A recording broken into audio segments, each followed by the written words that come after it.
I remember the exact moment the room went silent, as if Christmas itself had stopped breathing. My father's hand came down on me so hard the silverware rattled across the table. My cheeks stung, but what burned deeper was the shock on a few relatives' faces, and the satisfaction on the others. My mother didn't even flinch. She just leaned back in her chair, wine glass in hand, and said, "If you had just paid your sister's rent, none of this would have happened." I stood there humiliated in a room full of people who claimed to be my family, the smell of roasted ham and cinnamon candles mixing with something sour inside my chest. I walked out before the tears could fall, feeling the cold Oregon air slap harder than my father did. My phone buzzed. Dad was calling. I answered, ready to scream, ready to finally say everything I'd swallowed for 32 years. But he didn't know I'd picked up. I listened as he muttered, "She's a burden. Mason said we just need her signature. Then the house is ours." My mother's voice joined in light, casual, cruel. "Finally. Evelyn never should have given her that property." I froze in the darkness, thumb trembling as I pressed record. Everything changed in that breath.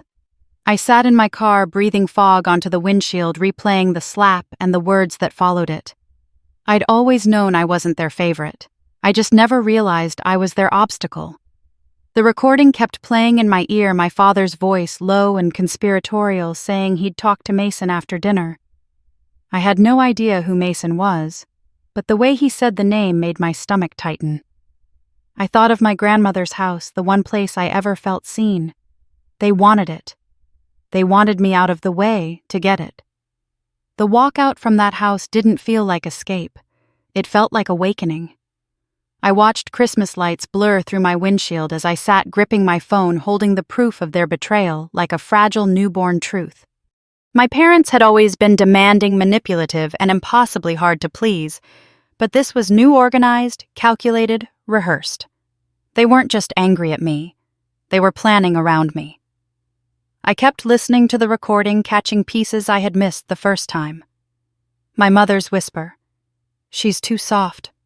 She'll fold if we push." My father agreeing. And then that third voice, deeper, older, unfamiliar. "Just get her signature. I'll handle the rest." My chest tightened. Someone else was involved. Someone who knew how to make things disappear. A memory surfaced, a moment from childhood when I'd overheard my mother whispering urgently into the phone about papers and risk. I had brushed it off then. Now it felt like a warning I never understood. The more I listened, the clearer the pattern became. My parents weren't acting like people disappointed in their daughter. They were acting like people executing a strategy. They talked about me like I was a liability, a barrier, a problem to be solved. And all of it centered on the house, my grandmother's house, my inheritance, my last tie to someone who loved me without condition. I opened old photos on my phone, Evelyn's rose garden in spring, her embroidered throw pillows on the sunroom chairs, the wooden floors she polished every Saturday morning. The thought of my parents scheming to take that from me, twisting law and guilt to pry it out of my hands, made something inside me harden. But I didn't cry. Not then. Not anymore. The cold night wrapped around my car like a cocoon. I steadied my hands, hit save, and uploaded the recording to a private cloud folder. For the first time in my life, I felt myself shift into someone I'd never been allowed to be, someone who could fight back. I wasn't going to confront them, scream, or fall apart the way they expected. No, I was going to listen, observe, and document. I was done being the silent daughter they could bully into obedience. I was done being the burden they complained about. If they wanted a war over the house, they would get one. But it wouldn't be the kind of war they knew how to win. I drove away from that Christmas dinner with the strangest sensation, fear and clarity intertwined like two hands finally gripping each other. Everything they said, everything they planned, everything they whispered when they thought I couldn't hear it was all mine now. And I intended to use every word. I sat in the hotel parking lot long after midnight, the recording glowing on my phone screen like a portal I wasn't sure I wanted to walk through again. but I pressed play anyway. My father's voice crackled out first, irritated, impatient, talking about me as if I were something broken he intended to replace. "She'll sign eventually," he muttered. "She always folds. Mason said we just have to push." I closed my eyes and let the words hit something inside me, shifting from hurt to something sharper. Then the third voice came again, slower this time because I wasn't in shock anymore. A man I didn't recognize. Calm, confident. "Just get her signature," he said. "I'll handle the rest." A stranger was giving orders about my life, my house, my future. I listened again, trying to place the voice, but memory gave me only a faint echo, my mother whispering late at night when I was a teenager, saying the name Mason like it was a problem she could never quite fix. I replayed the audio for the fourth time this time, typing notes into my phone. Timestamps, phrases, anything that felt like evidence. My parents weren't emotional in that recording, they were transactional, discussing me the way people discuss a stubborn financial account. My mother sounded annoyed, almost inconvenienced, when she said, "She's too sentimental. She won't use that house properly." But the moment that made something cold bloom in my chest was her next sentence. "We'll tell her it's for her protection. She'll believe it." I let out a low laugh, humorless and quiet. Maybe the old version of me would have. I kept listening, earbuds pressed in tight, isolating every murmured detail beneath their voices. That's when I caught something I hadn't before, my father referencing a meeting window in February. My stomach tightened. They weren't guessing. They had a timeline, a plan, a deadline. The man named Mason spoke again in the background, his voice lower, like he'd stepped closer to the phone. "Don't worry, I've done this before." Those words sent a shiver straight down my spine. This wasn't a family argument gone too far. This was a coordinated takeover. When the recording ended, I sat in silence, hands resting on the steering wheel. Somewhere deep in my memory, the puzzle piece finally clicked. I remembered being 13, listening through the thin walls of our house while my mother whispered furiously into the phone about documents, deadlines, and he can't find out. Back then, I thought she was being dramatic about some family disagreement. Now I knew better. My parents had always drifted toward people who promised shortcuts and easy solutions. They wanted the benefits of wealth without the work. And now they saw my grandmother's house, my inheritance, as their shortcut. The house wasn't just sentimental value. It was worth nearly $1 million. It sat on a rare ridge in the Willamette Valley, surrounded by protected farmland. I had been struggling after losing my job, yes, but I had never missed a payment on anything. They weren't worried about me failing. They were worried about me succeeding without them. I pulled up the county website, searching the property records I hadn't looked at in years. Sole ownership, Avery Locke. Transfer restrictions, none. Mortgage, none. Taxes fully paid last quarter. Everything exactly as my grandmother left it. But now I could see the danger.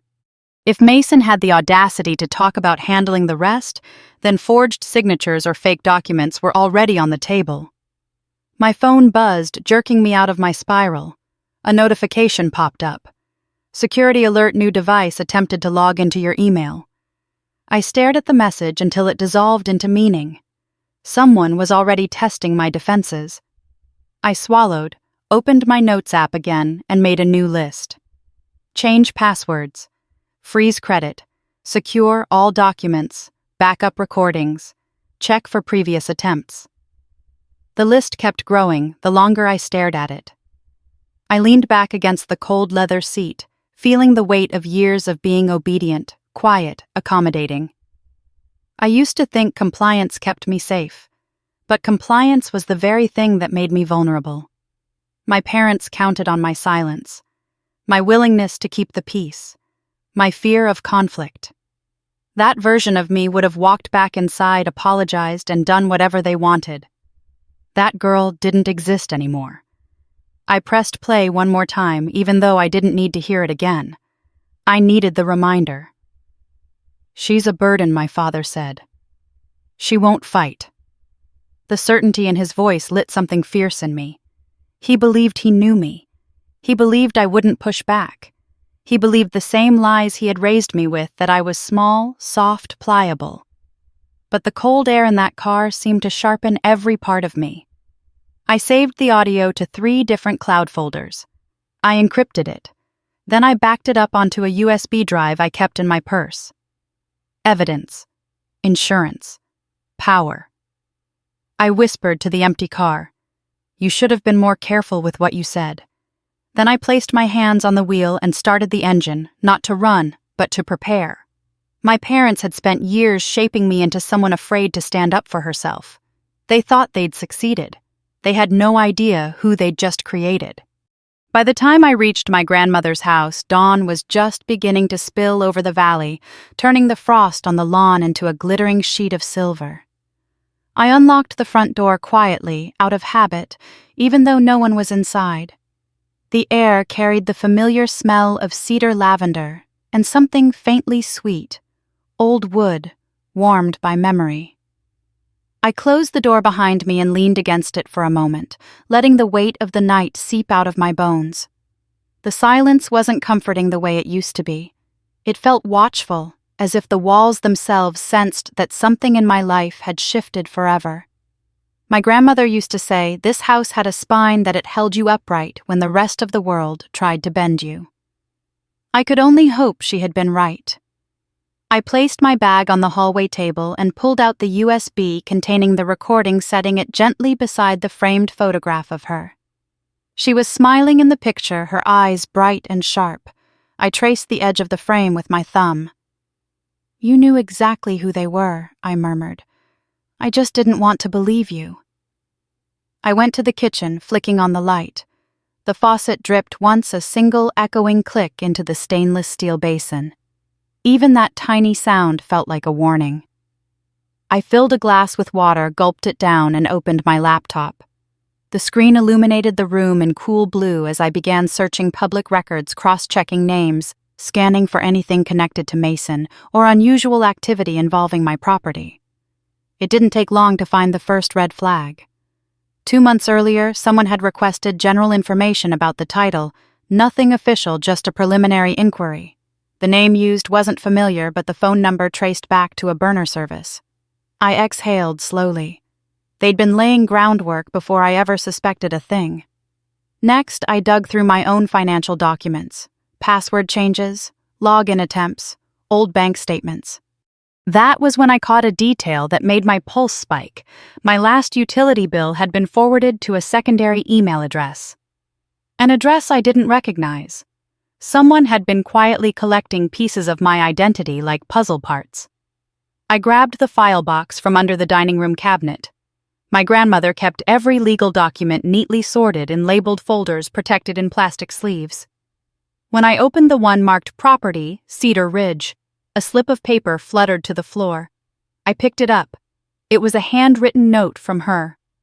Avery. If anything ever feels wrong, trust yourself. Protect the house. Protect your name. They will come for what they think they deserve. Nana. My throat tightened. She had known. Not the specifics, maybe, but enough. Enough to understand that my parents saw opportunity where they should have seen legacy. I read the note 3 more times before tucking it into the front pocket of the folder. Then I found something that made my blood run cold. A copy of my birth certificate was missing. I hadn't opened this folder since my grandmother died, which meant it hadn't gone missing accidentally. Someone had removed it. There was only one explanation: the emergency key. My father had used it once before without asking to borrow a box of tools. My mother had come by countless times to drop something off or water the plants. I swallowed hard. They'd been inside this house recently. They had rifled through my private documents.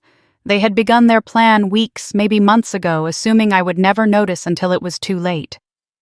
My hands shook slightly as I slid the remaining documents back into place. I needed to lock everything down, immediately.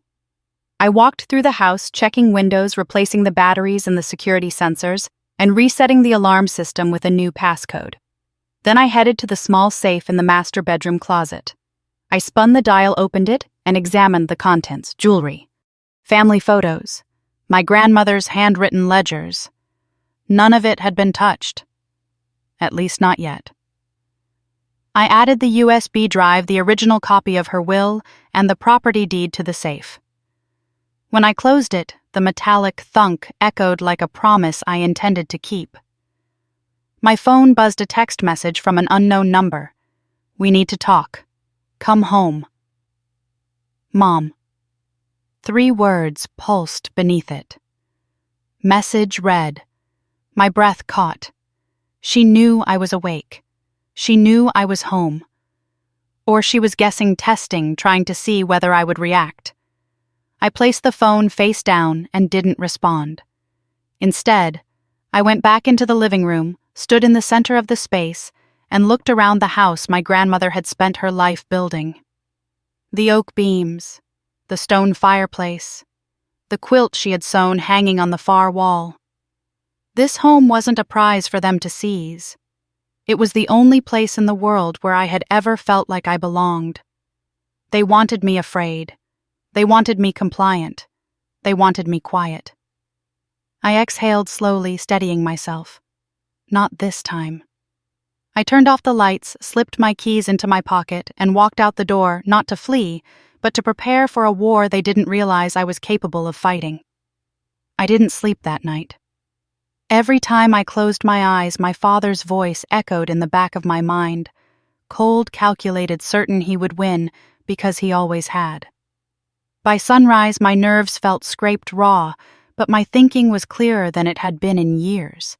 If Mason and my parents wanted to corner me, then I needed to know exactly where the walls of that corner were. I started with the obvious, the people close to me, the ones they could influence, the ones they could manipulate. My phone buzzed before I even left the kitchen. It was a message from Savannah, my cousin, someone I hadn't spoken to in months, someone who never contacted me unless nudged by someone else. "Hey, Avery, your mom said you've been acting different. Everything okay? Call me." Different. That was their favorite word when they wanted to discredit me without sounding cruel. Not unstable. Not dramatic. Just different. It sat in the throat like a seed that grew vines of doubt. I didn't reply. I knew exactly where Savannah got her prompting. Instead, I opened my laptop and logged into my social accounts. My mother and father had always hated that I kept most of my life offline. They called it secretive. I called it privacy. Even now, it made me smile grimly to see that they knew nothing about my actual routines, nothing about my bank accounts, my clients, or the steps I took to protect myself. But they didn't need access to my accounts to start spinning their narrative. I scrolled through my messages. Already there were 3 more from extended relatives. 2 were wrapped in concern, 1 dripped with accusation. All of them pointed to the same thing the story had begun spreading. I shut the laptop. Let them talk. It didn't matter anymore. What mattered was getting ahead of whatever Mason was planning.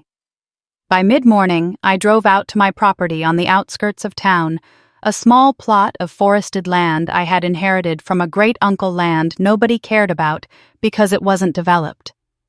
Except now, someone cared. Someone had filed an inquiry about environmental permits under my name. I parked near the trailhead and stepped out, breathing in the cool air that smelled of pine and thawing soil. This land had always been quiet, untouched, my escape when the house felt too heavy, but today it felt wrong, too still. I scanned the tree-line tension prickling along my arms.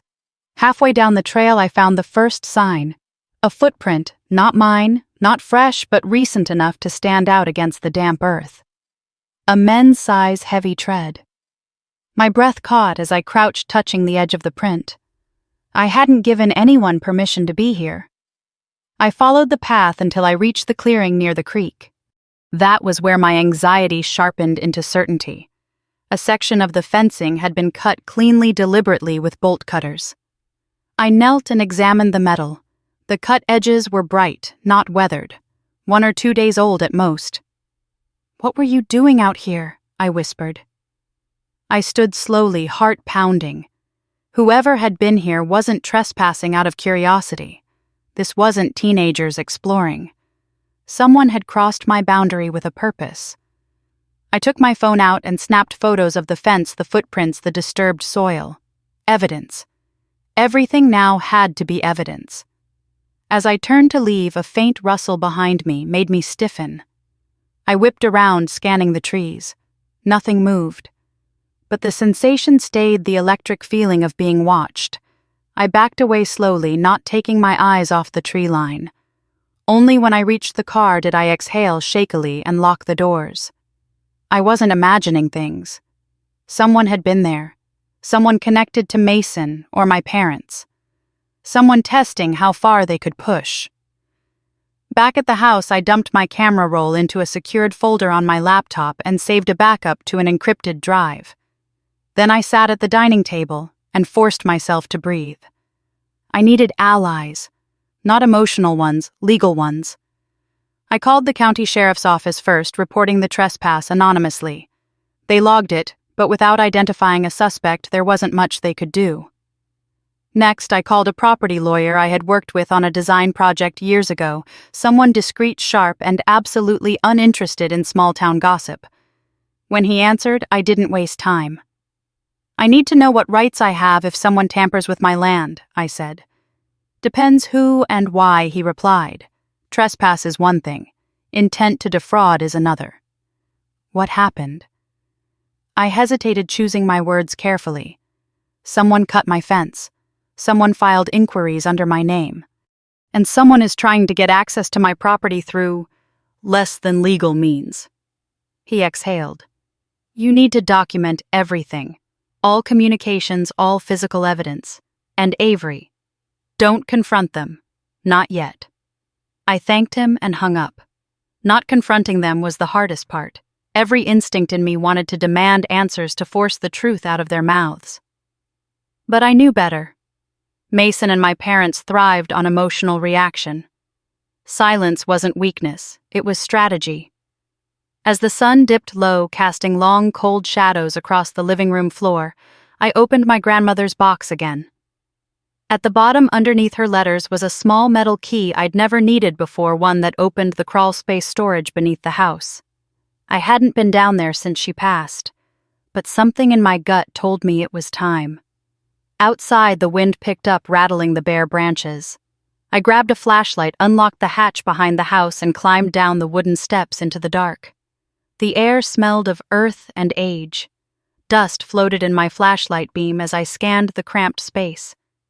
Boxes, old furniture, bins of seasonal decorations. Nothing unusual.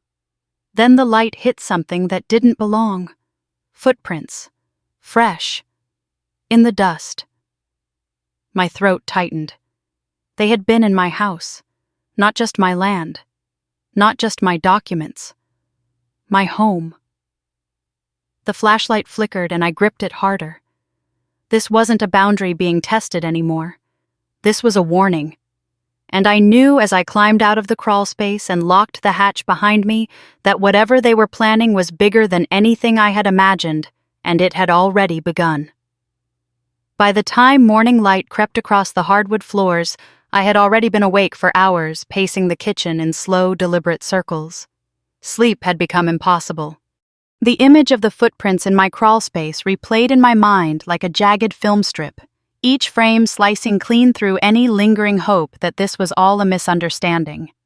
Someone had invaded not just my land, but the last place I considered sacred.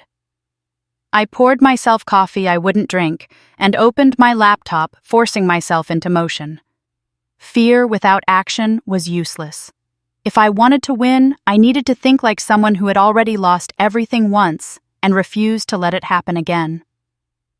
The first call I made was to the alarm company. I scheduled an emergency upgrade, reinforced sensors cameras for every entry point and biometric locks. The technician promised to arrive within 2 hours. That gave me time to tackle the digital front. For years, my parents had complained about my obsession with privacy. They said it made me paranoid. They said healthy families didn't need secrets. But now, staring at my inbox, watching failed login attempts light up red across multiple accounts, I knew exactly what I had suspected all along. They wanted access, not closeness. I changed every password, added two-factor authentication encrypted files, moved sensitive folders into a hidden partition, and wiped old devices. I deleted apps I didn't recognize, apparently both installed within the last month, and blocked 3 suspicious IP addresses that kept trying to ping my networks. One of them traced back to a property owned by Mason's cousin. My stomach tightened as I leaned back in my chair. So it wasn't just my parents. Mason was in this too, or at least adjacent enough to smell the opportunity. I closed my eyes for a long moment, forcing my breath to steady.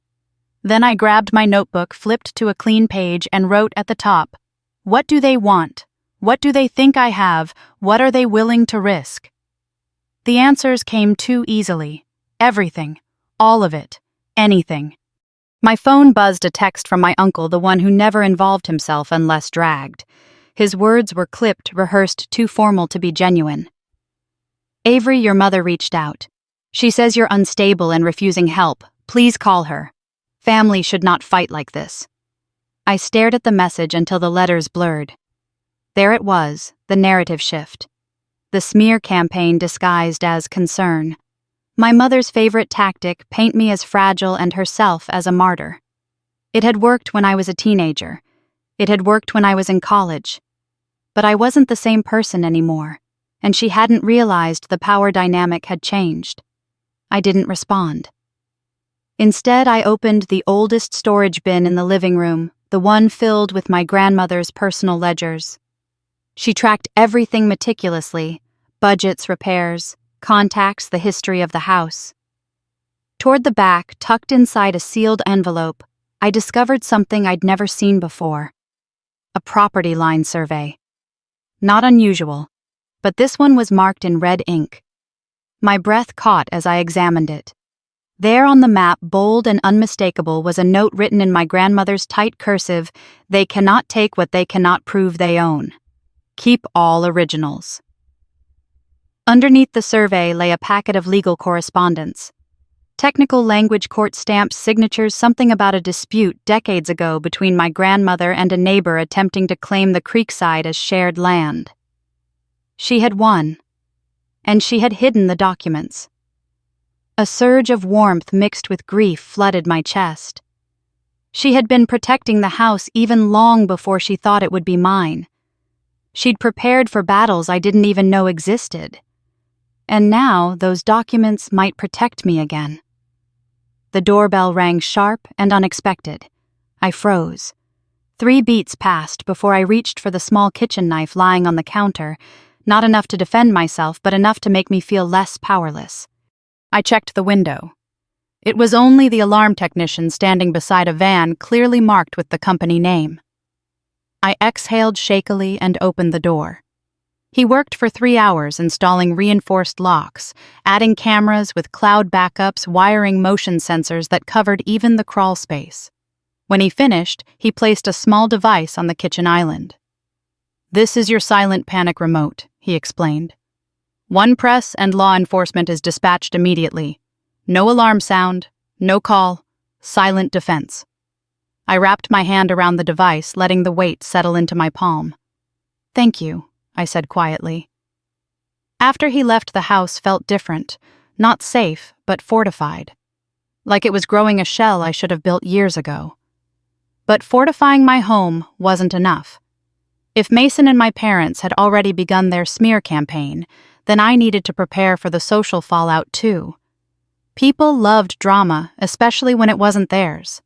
So I drafted a message to a small group of trusted friends. Nothing emotional, nothing dramatic, just clear boundaries and facts. If you hear anything about me that sounds wild, please ask me directly before believing it. There's a situation unfolding and I'm handling it with legal support. Thank you for respecting my privacy. I hit send. Small step, necessary step. Then, as the afternoon sun dipped behind the hills, I heard a car engine outside. I walked to the front window and moved the curtain just enough to see. A dark SUV idled at the curb. Tinted windows, no plates on the front bumper, nothing to identify the driver. It waited there for a full minute, then slowly rolled away. My pulse thudded in my throat.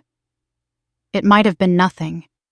But nothing didn't stare at your house long enough to memorize the layout.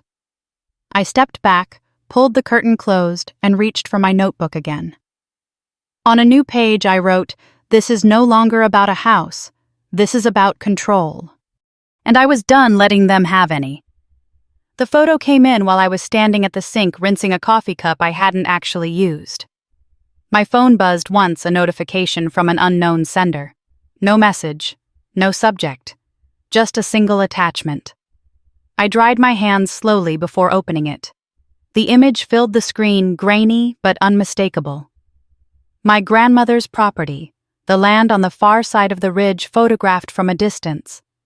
But it wasn't the land that made my breath catch. It was the figure standing in the clearing. A woman, dark jacket, blonde hair pulled back, face turned slightly toward the camera as if caught mid-motion. Me. Except I hadn't been on that part of the property in over a year. The timestamp in the corner read 3 days earlier. 3 days before I discovered the cut fence. 3 days before the crawlspace footprints. 3 days before I realized the danger wasn't coming, it was already here. Someone was impersonating me. Someone was using my image as part of whatever scheme Mason and my parents were building. My hand shook as I closed the photo and paced the kitchen. The room felt too small, the air too thin. I forced myself to stop and lean both hands on the counter. "They're creating a paper trail," I whispered. A forged presence. A false record of me on land I hadn't visited. A foundation to justify something bigger. Maybe a claim. Maybe an accusation. Maybe a staged incident that could be twisted to fit their version of the truth. My mind whirled with possibilities, each worse than the last. Before fear could root itself too deeply, I sent the photo to the property lawyer. My text was short, urgent. "Someone is impersonating me." I hit send and immediately called him. He picked up on the second ring. "Tell me everything he said."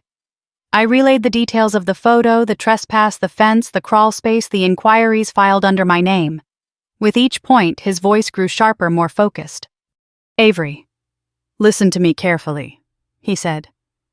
"Someone is constructing evidence to claim joint usage, joint control, or to challenge ownership entirely. But this photo written to look like you trespassed on your own property at a different time. That suggests a larger deception. I need you to do 2 things. Secure all documents and stay away from isolated areas until we know more. Stay away. Stay away from where my own land, my own home." The spaces my grandmother had poured her life into. Rage flickered in my chest, hot and humiliating. "I'll secure the documents," I said, "but I'm not running. I'm not asking you to run.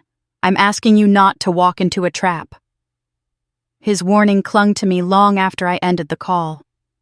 The house felt heavier now, as if the walls themselves were absorbing the tension.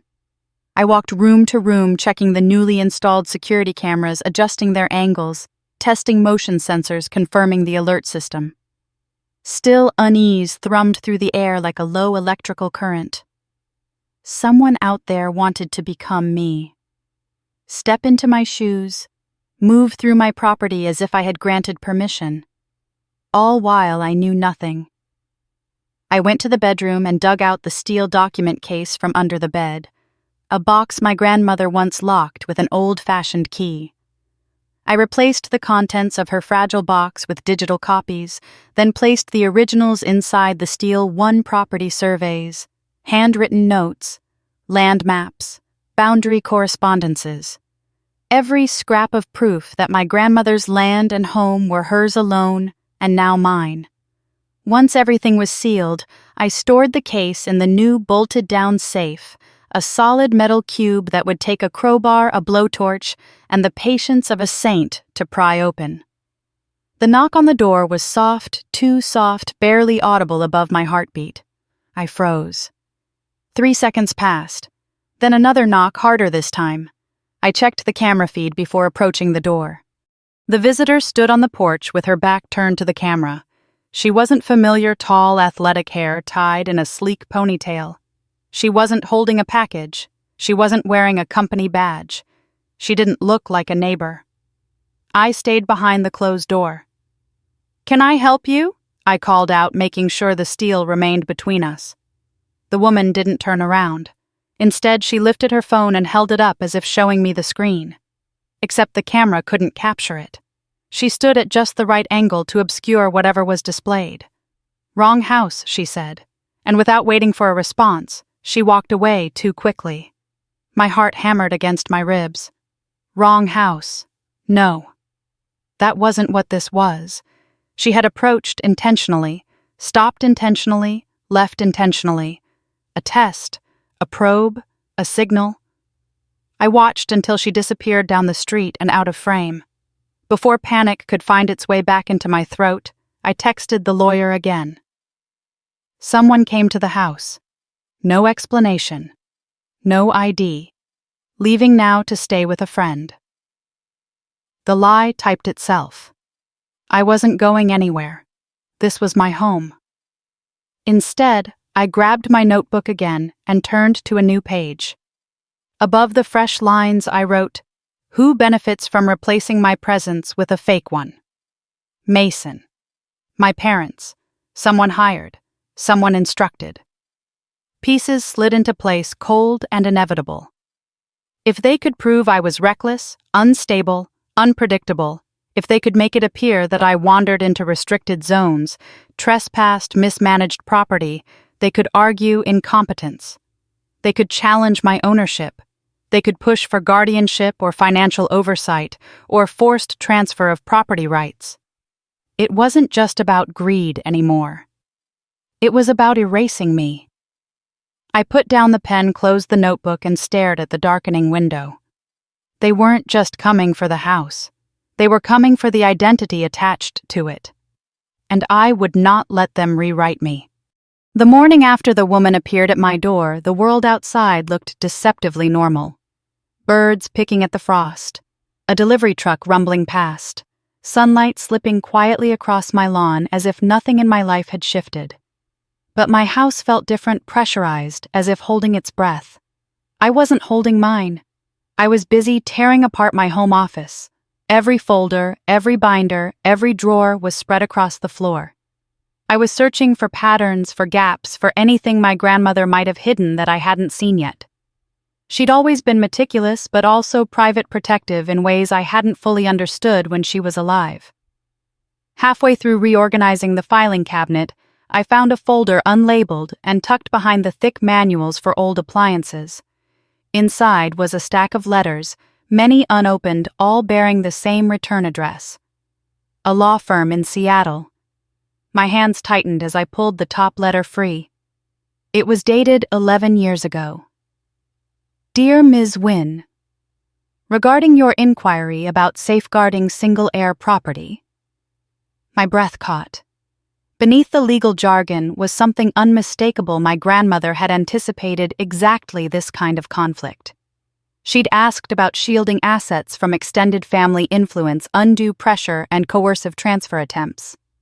She had seen them coming long before I did. Further down the page, a handwritten note rested in the margin. If Avery ever faces pressure, she must act quietly, swiftly, and without warning. Silence protects. Speed wins. My pulse thrummed with equal parts grief and clarity. She had been preparing me even then, too early for me to understand, but not too early for her to worry. I had always thought my grandmother was simply cautious.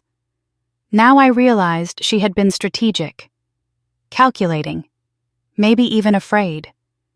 And suddenly I felt less alone. Before I could continue, my phone buzzed. A voicemail notification. I didn't recognize the number, but the area code was from my parents' town. A part of me wanted to ignore it, but I pressed play. A man's voice emerged, strained, nervous. Hi, Avery. Well, we've never met, but I'm calling because something happened last night with your father. I straightened slowly, the room narrowing around me. He was at O'Malley's bar, pretty drunk. He was telling people you'd stolen the family property, but then he started ranting about signatures and documents and…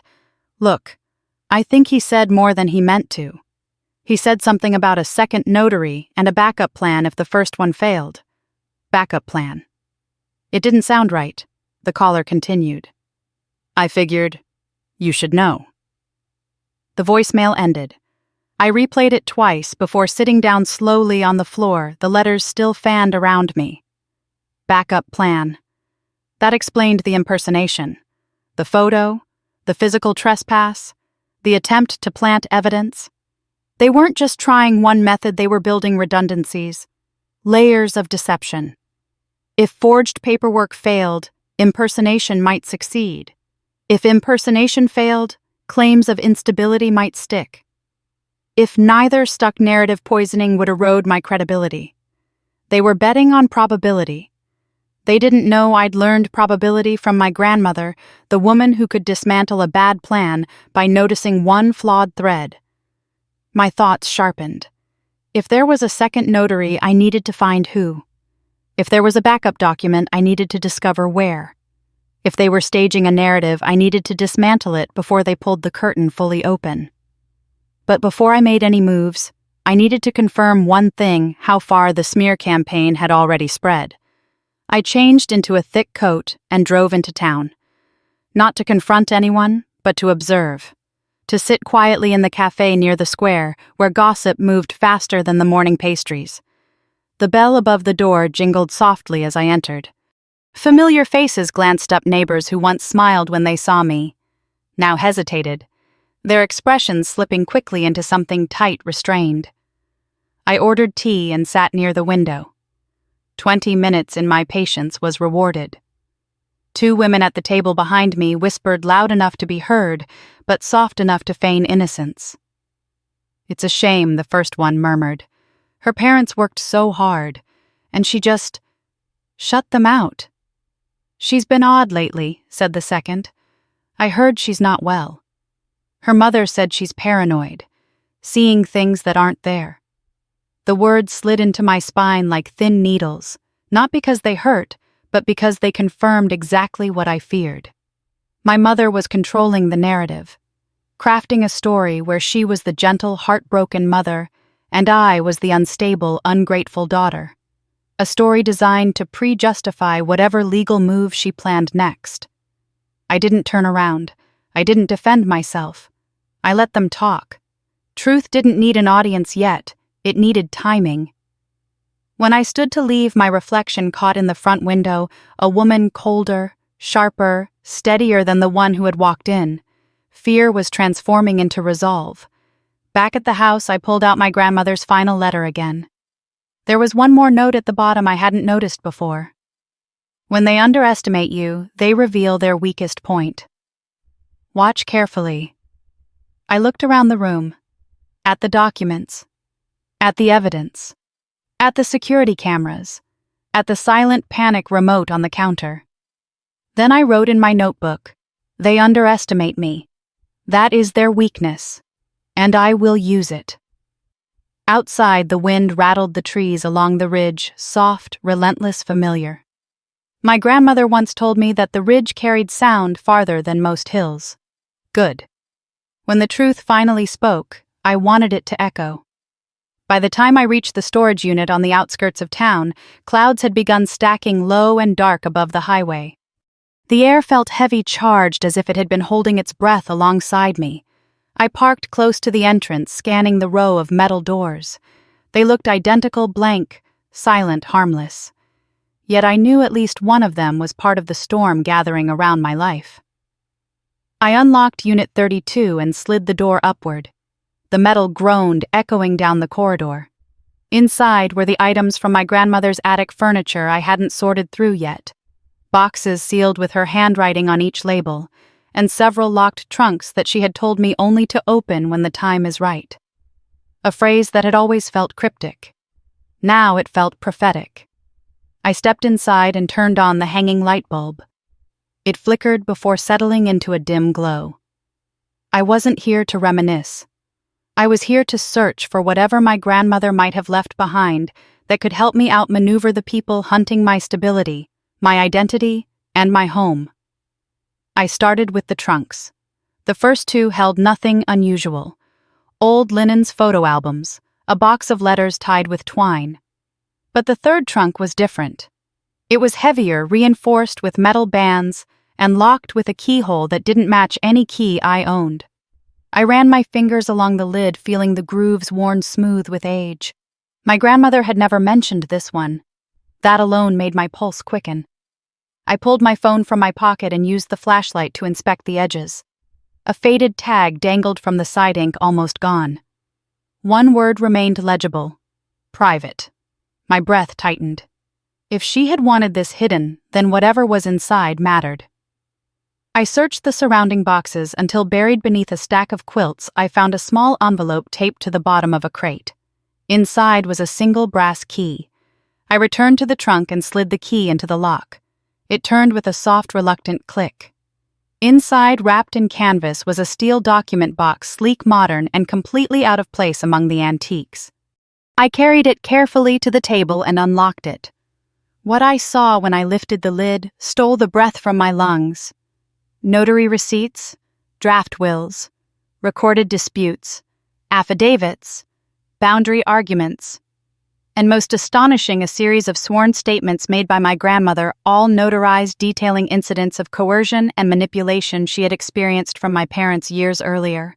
She had documented everything. Every time they pressured her to share the land, every attempt they made to convince her to change her will, every threat disguised as concern, every moment she sensed their entitlement growing sharper. At the bottom of the stack lay something even more damning, a notarized declaration naming me as the sole beneficiary, written nearly 12 years before she died.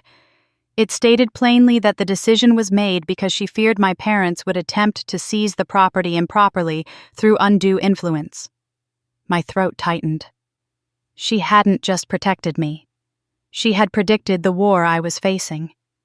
As I sat there absorbing it all, my phone vibrated. A new message from a blocked number. You should be careful where you go. Avery. Someone saw you near the ridge last week.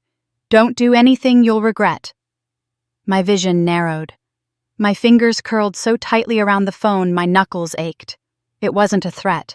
It was a trap they were trying to set, tying me to the land, building the case that I had been unstable, wandering, unpredictable. The impersonation was only the beginning. They wanted me doubting myself, questioning my memory, weakening my footing long enough for their forgery or their false claims to slip through a legal crack.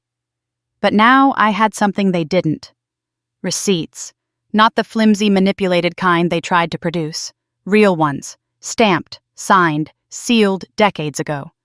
I organized everything, carefully stacking each document into labeled piles: historical disputes, inheritance, clarifications, personal statements, supplemental evidence. This wasn't just useful, it was an arsenal. Thunder rolled overhead, low and rattling. I closed the steel box, set it inside a canvas bag, and carried it to my car. The moment I shut the trunk, headlights flashed across the lot. A dark sedan rolled slowly past the storage units. My chest tightened. It wasn't the same SUV from last time, but something in the way it crawled through the parking lanes felt familiar, watching without being obvious, slow enough to observe, but not slow enough to be suspicious on paper. I ducked behind my car and watched it circle the far lot, pause near the exit, then glide onto the road and disappear. My hands shook as I climbed into the driver's seat. They were monitoring me. My movements, my locations, my patterns. Not enough to confront me directly, just enough to let me feel hunted. But knowledge was no longer on their side. Now I had the documents that dismantled their motivations, their lies, their fabricated claims of entitlement. I had my grandmother's words, her foresight, her warnings. As I drove home through the rain, the first real surge of confidence bloomed beneath my ribs. It wasn't hope, not yet. It was something steadier, heavier. Evidence was louder than fear. When I pulled into my driveway, I whispered to myself, "You prepared for them, Nana." Then, after a long breath, I added, "And now I'm preparing for me." The storm outside was growing. But for the first time, the storm inside me was stronger. The next morning, sunlight barely filtered through the clouds, casting the house in a muted gray stillness. I woke before my alarm heart pounding, a knot of urgency lodged beneath my sternum. The documents from the storage unit were spread across my dining table, each piece of evidence laid out like tiles in a mosaic of truth my parents never expected me to uncover. I brewed coffee, though I doubted I'd taste it, and returned to the table with a pen in hand. Today wasn't for fear. Today was for strategy. I began drafting a timeline, every incident, every threat, every attempt to impersonate me, every suspicious inquiry, every forged signature, every whispered accusation. My grandmother's notarized statements filled in the gaps I hadn't known existed, adding historical weight to the present-day pattern of coercion. By the time I finished, the sun had climbed high enough to cast long, thin shadows across the kitchen floor. My phone buzzed. A call from the property lawyer. "I reviewed the materials you sent," he said. "Avery, this changes everything." "What does that mean?" "It means they don't just look manipulative. They look premeditated, calculated, and your grandmother's documentation gives us a foundation strong enough to challenge any claim they try to build." He paused. "But it also means they're going to escalate. People like this don't retreat when cornered. They get louder." "I know," I said quietly. "No," he repeated, voice hardening. "Avery, you need to fully understand. Once they realize you're not folding, they may try something more aggressive. Something that forces a crisis. You need to stay vigilant." A chill slid along my spine. "I am." After I hung up, I gathered the evidence and slipped everything into a waterproof portfolio. I planned to meet my lawyer later, but first I needed one more layer of protection, professional verification. In situations like this, quiet voices didn't matter. Expert voices did. I drove to a private investigator's office located in a nondescript building off the highway. The sign was small, deliberately unnoticeable. Exactly what I needed.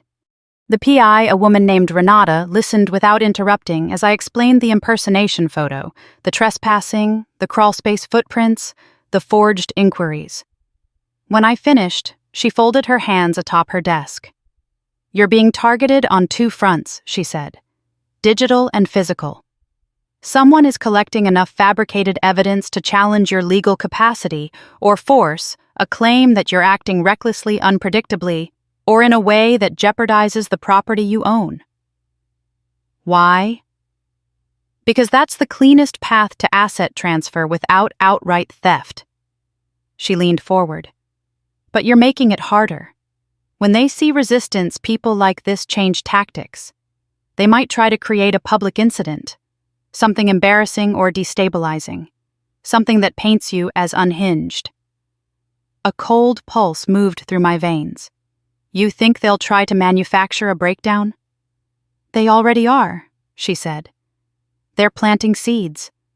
Gossip impersonation narratives of instability. If they can manipulate witnesses, even neighbors, they gain leverage." I felt something twist inside my chest, not fear, not anger. Recognition. My mother had been doing this all my life in smaller ways. Whispering to relatives that I overreacted, telling teachers I was too sensitive, shaping conversations to make my emotions seem exaggerated. This was simply the larger, weaponized version. Renata slid a form across the table. "I'll need authorization to dig deeper. Phone records, camera placements, background checks." "This won't be cheap." I signed without flinching. "I'm not paying to be safe," I said. "I'm paying for the truth." She smiled faintly. "Good. I'll contact you when I find something." When I stepped back into the parking lot, a breeze carried the scent of cold asphalt and damp pine. I walked toward my car and froze. A slip of paper was tucked under my windshield wiper. I glanced around the lot. Empty. My heartbeat climbed as I pulled out the paper. 3 words written in block letters: "You were seen." A phone number was scrawled beneath it. Not a number I recognized. My pulse thundered in my ears. This wasn't random. This wasn't coincidence. This was a message, a warning, a taunt, a promise. For a long moment, I stood there staring at that paper, the edges fluttering in the wind. Then I folded it carefully and placed it in my bag. Evidence. Back at home, I locked the door behind me and walked through the silent rooms, assessing each window and entry point. Everything looked untouched, but my mind replayed the footprints in the crawl space. The woman on the porch, the SUV idling near my street, the impersonation photo. I sat on the couch and let out a slow breath. "They're watching me," I whispered. Saying it aloud gave shape to the threat lingering at the edges of my life. But it didn't break me. It sharpened me. I walked to the table, picked up my notebook, and wrote, "Observation means fear of uncertainty. Fear of uncertainty means they don't know my next move. Good." Then another thought surfaced, quiet, deliberate, decisive. They were watching. But they weren't the only ones who could play that game. I turned on my laptop and began drafting a plan that would turn their surveillance, their fabrication, their paranoia into a trap. Not to destroy them, not yet, but to make them reveal the thing they never meant to show: who was helping them, how far they were willing to go, and the exact moment they would finally make a mistake. A mistake I would catch on record just like they never expected. Just like my grandmother prepared me for. The storm was building, but I wasn't hiding from it. I was learning how to steer it. The sky was a dull sheet of steel by the time I pulled into the parking garage beneath my office building. The air smelled of exhaust and cold concrete. Every movement echoed. Every sound ricocheted. I hated that I noticed these things now, the sharp edges of ordinary streets, the way shadows seemed deeper than before. But once you realize someone is watching you, you start watching everything back. I took the elevator to the 3rd floor, arriving early enough that only a handful of lights were on. I wanted time alone before anyone else arrived. Time to observe without being observed. Time to confirm whether the smear my mother had begun, quiet, poisonous, perfectly designed, had leaked into my professional life. It didn't take long. I had barely set my bag down when I caught the tail end of a hushed conversation near the printer room. "I'm just saying, if half of what her mother said is true, but would she do that?" Avery seemed so normal. Normal people don't cut their families out. My throat tightened, but I didn't flinch. Not outwardly. Instead, I stepped into view, coffee mug in hand. Their conversation snapped off so fast you could practically hear the air seal shut. Both women smiled too quickly, too brightly. "Morning, Avery." I smiled back, calm, polite, deliberate. "Morning." I walked past them, leaving a silence behind me that felt like a bruise spreading under the skin. By the time I reached my office, the damage was clear. My mother had finally reached the outer edges of my world. Not just my land, not just my home. She had reached the place I had built with my own hands. I closed the door, leaned against it, and forced a slow breath. Let it sting, then let it harden. The knock came 20 minutes later. When I opened the door, my supervisor Erin stood there with a concerned tilt to her brow. "Avery," she said softly, "can we talk?" Of course we could. It was inevitable. We sat in her glass-walled office, sunlight creeping through blinds that striped the room in lines of pale gold. "I received a phone call," she began. "From your mother." There it was, the sucker punch I'd seen coming. She said you might be overwhelmed, that you weren't sleeping, that you'd been acting irrationally and pushing the family away. She said she was worried for your safety. Erin paused. She asked if I'd noticed anything concerning. My jaw tightened, but my voice stayed steady. "And what did you tell her, that I couldn't discuss my employees with outside parties?" She sighed, leaning back. But she was very persistent, and Avery, frankly, it raises HR flags. Not because of her claims, she added quickly, seeing the flicker of fire in my eyes, but because this is the second relative who's reached out. Someone called reception yesterday asking if you were still attending meetings. My stomach sank. They were building a record, piece by piece, voice by voice, innuendo by innuendo. If they planted enough red flags, the pattern would speak for them. It was the same strategy they used on my grandmother. "I'm fine," I said quietly. "But my parents are attempting to interfere with my property, and when I resisted, they escalated. This is retaliation." Aaron's eyes softened. I suspected something like that. Still, I need to document that we spoke. Just in case. I nodded. I respected that. If anything, it gave me another piece of evidence, proof of their interference reaching into my workplace. When the meeting ended, I returned to my office feeling stripped bare but more focused than ever. This wasn't just about stealing a house. It was about destabilizing me enough for others to step in and claim I needed help. Thankfully, I had prepared for this. I opened my notebook and wrote 3 names: their confidence man, their second notary, their watcher. Someone was impersonating me. Someone was forging documents for them. And someone was surveilling me. 3 roles, potentially 3 people. If I could identify even one, the entire plan would fracture. I called Renata, the PI. "Did you find anything?" I asked. "Not yet." But I traced the number from the windshield note. Whoever used it bought the burner phone 2 towns over. Paid in cash. No cameras near the store.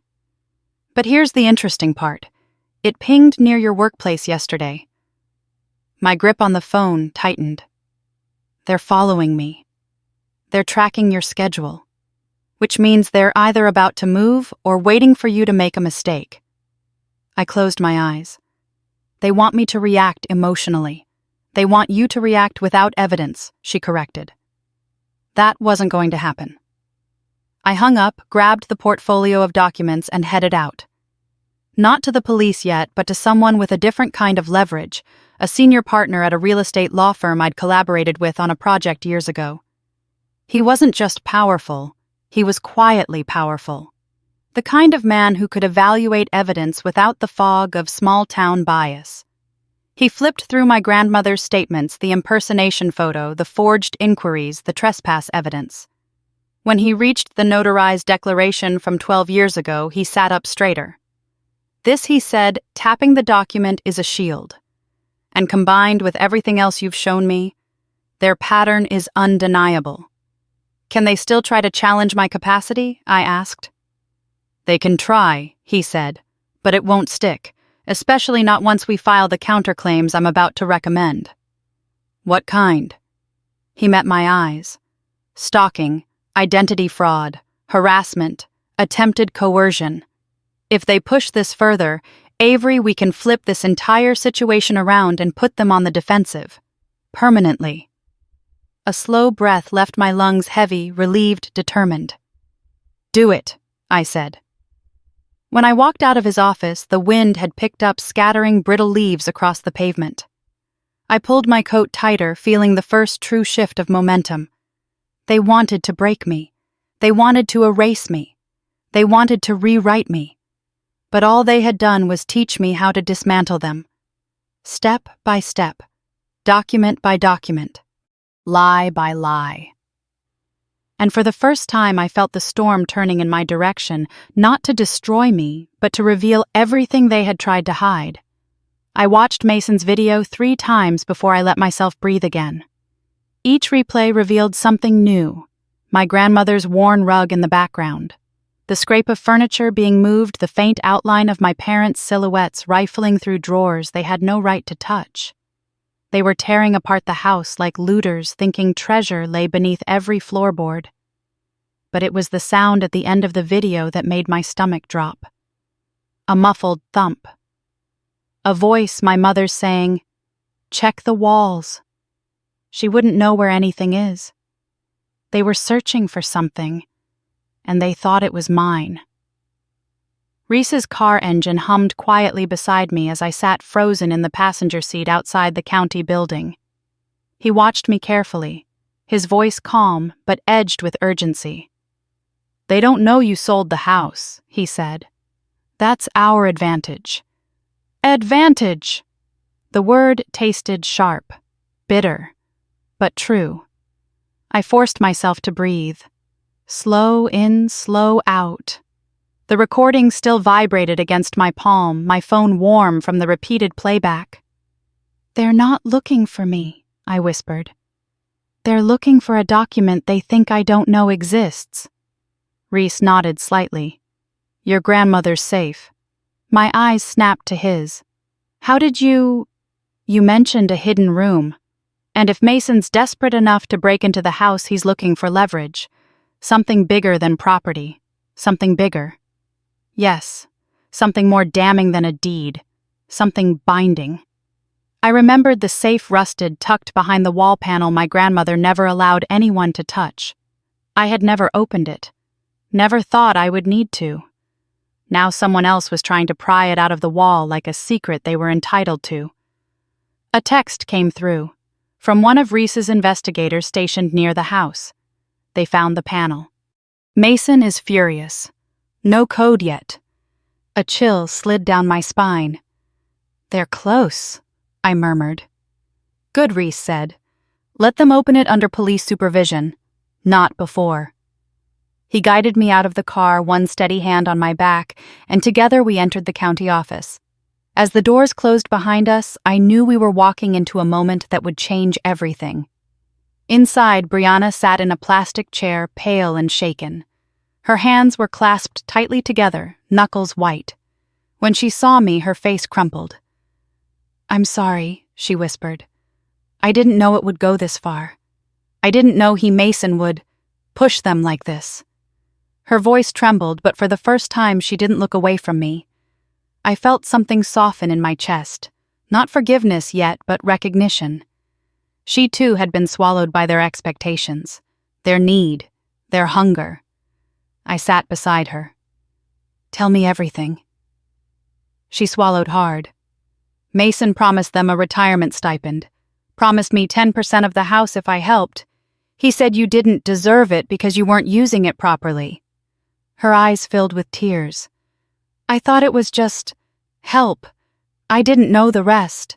I didn't know about the forged inquiries, or the impersonation." "She's telling the truth," Reese said quietly as he reviewed the extracted data from her phone. "And she's also the key to proving intent." Intent. The spine of the entire case. From the file, Reese pulled a deleted audio clip and played it. Mason's voice filled the small waiting room, smooth, confident, dripping with control. "We'll force the county to intervene if she keeps resisting.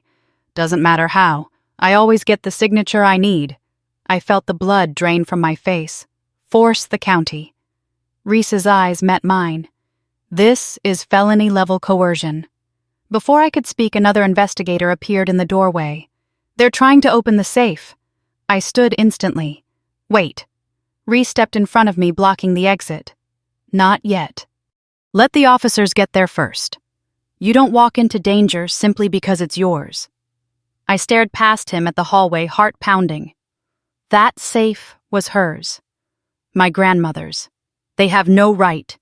"And you have no obligation to show up to a crime scene alone," he said firmly. I didn't fight him. I simply waited long breath after long breath as the call went out. Trespassing in progress. Unauthorized entry. Potential destruction of historical property. Officers dispatched. The minutes stretched like hours. When we finally arrived at the house, 4 patrol cars were already outside, lights swirling silently across the yard. My parents stood on the porch, my mother clutching her coat tightly, my father red-faced and sweating. Mason and Gerald were arguing with an officer, both visibly rattled. I stepped out of the car. Everything stopped. My mother froze, her mouth parting in disbelief. My father looked away first. Shame, embarrassment, or simply fear of being caught, I didn't know. But Mason glared at me with a fury I had never seen. "You were supposed to sign," he hissed. This didn't have to be ugly. I stepped closer, keeping my voice steady. You don't get to decide what my family owns, or what I owe. Behind him, an officer pried open the safe using a toolkit protocol when a break-in involved concealed property. The metal door groaned open with a hollow clang. My breath caught. Inside lay the documents that would unravel everything Mason had built: Evelyn's original loan ledger, the unpaid debt, the contract stating fraud, if not repaid. Proof he had borrowed money from my grandmother and tried to destroy the evidence. One officer held up the papers, brow furrowing. These don't belong to any of you. Mason lunged forward, but two officers restrained him. My mother reached out toward me, tears springing into her eyes. Avery, baby, we were just trying to... I held up a hand, stopping her cold. No. You were trying to take something that was never yours. Her face crumpled, not with remorse, but with the realization that the performance was over. Mason was handcuffed first. Gerald followed. My parents were cited and questioned. Brianna, shaking, told the police everything she knew. And I stood in the driveway watching the pieces fall exactly where they needed to. Not out of vengeance, but out of clarity. As officers loaded Mason into the back of the cruiser, he leaned toward me, voice low and venomous. This isn't over. I met his stare without flinching. Yes, I said softly. It is. When the last car pulled away, the yard went quiet. The winter air felt lighter against my skin. I walked toward the front steps, toward the house I once believed defined me, then stopped. I didn't need to step inside. I didn't need to reclaim anything. I had already taken the only thing that mattered, the truth. And it was finally, irrevocably, mine. The courthouse smelled like old paper and winter air. Dry, metallic, familiar in a way I never expected a place of judgment to feel. I walked through the double doors with Brianna beside me, her hands trembling even though she tried to hide it. Reese led the way, a quiet barrier between us and the chaos waiting inside. My parents were already seated at the front of the room. My mother's hair was perfectly curled. Her coat pressed her eyes red in the places she knew sympathy lived. My father looked smaller than I remembered, shoulders hunched, as if the weight of his own choices had finally begun to press down. Mason sat behind them, in cuffs, jaw clenched, eyes smoldering. Gerald was pale, sweating, flipping frantically through a folder that could no longer save him. For the first time when they looked at me, it wasn't with ownership. It was with fear. The judge entered and the room rose. When we sat again, the air tightened, as if even the walls waited for the truth to unfold. Reese presented everything calm, precise, meticulous. Each piece of evidence stacked upon the next like bricks in a wall my family could no longer climb over. The forged inquiries, the impersonation attempts, the trespass and break-in, the coerced notaries, the false claims of instability, the safe, the debt, the recordings, my grandmother's statements. Piece by piece, the judge watched the puzzle come together, her expression sharpening with every revelation. When my mother took the stand, she broke within minutes. Her voice cracked as she insisted they were worried for my well-being, but under cross-examination, her reasoning unraveled. She contradicted herself. She panicked. She admitted she never contacted any medical professional. She admitted Mason guided them.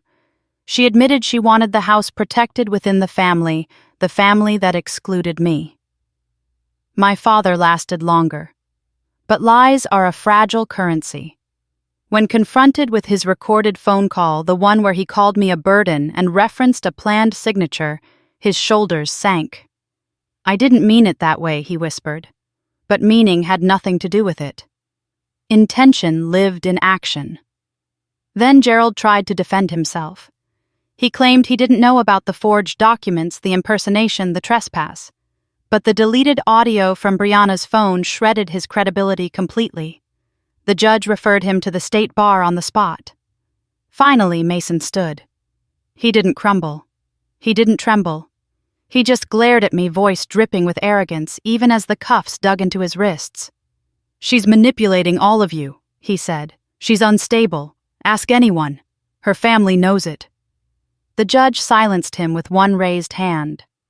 "I've reviewed the evidence," she said, "and the only instability I see here is the coordinated effort to strip Ms. Locke of her legal rights." The room went silent. You could feel the shift, the collapse of their narrative, the end of their confidence. Then the judge delivered the verdict. The attempted fraud charges against Mason would proceed. The investigation into Gerald would escalate. My parents were issued a restraining order. All claims against my ownership were dismissed with prejudice. And the sale of the house to the Preservation Trust was legally affirmed independent, final, irreversible. When the gavel struck, a breath I had been holding for months finally left my body. Outside the courthouse, the sky was pale blue, streaked with thin clouds that looked almost like brushstrokes. Brianna hugged me first, her tears warm against my shoulder. "I'm so sorry," she whispered. "I'll spend the rest of my life making this right." Maybe she would. Maybe she wouldn't. But I believed the sincerity in her voice, and that was enough. Reese handed me a copy of the court order. "It's done," he said quietly. "Not revenge," I replied. "Just freedom."